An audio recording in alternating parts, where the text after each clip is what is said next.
Deheskeun duduluran, raketkeun babarayaan, ulah rek pakia-kia, ulah rek pasalia paham, hamo nepi ka papasya.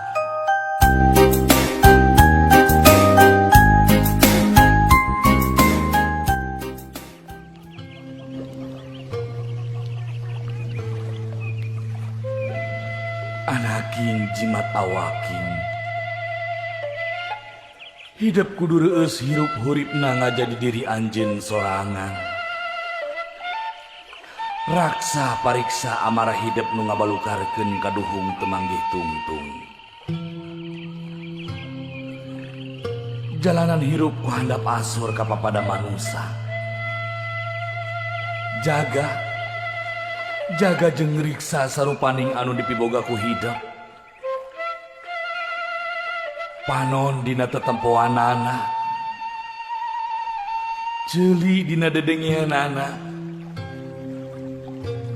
leta tina ucapkeunana, leungeun tina cacabakeunana, suku tina lampaheunana. Jaga riksa lengkah paripolah tinu hal anu matak raheut kana manah batur. Ngarah hidup hirup loba dulur, akur jeung salambur. Ulah poho, omat, jaga riksa kaluhungan alam dunya. Da Gusti anu Maha Suci nyiptakeun alam dunya teh pikeun giropea istuning keur hirup hurip hidup jeung papada umatna.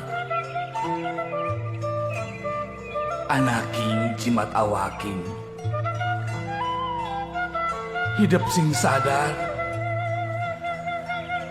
ngajalanan hirup hurip di alam dunya teh teu gampang. Hidup moal salawasna ngajalanan datarna hirup, tangtu bakal nincak kana tanjakan jeung pudunan. Omat hidup ulah kufur, salawasna eling kanu Maha Agung, nyembah kanu Maha Kawasa.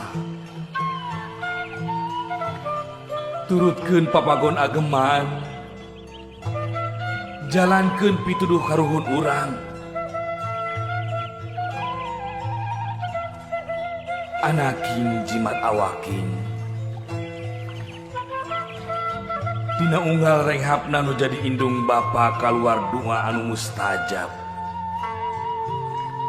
Pikeun anakna ngarah hirup pinanggih jeung kabagjaan, kajembaran. Pikeun pibekeleun dina enggone ngajalanan hirup sagara kahirupan di alam dunya.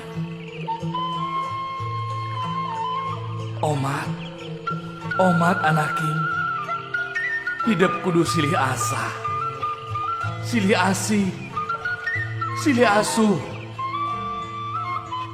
silih talingakeun ngadiri, silih simbeuhnya kadede, deheskeun duduluran,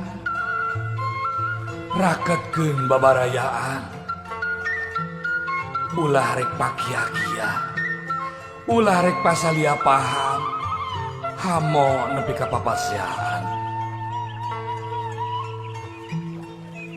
Anaking jimat awaking, omat ieu pepeujeuh keur hirup hidup salawasna.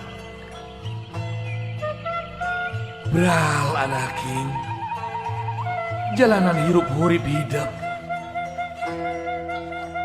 Sugan jeung sugan hidup bisa ngajadikeun diri hidup jadi manusia anu unggul.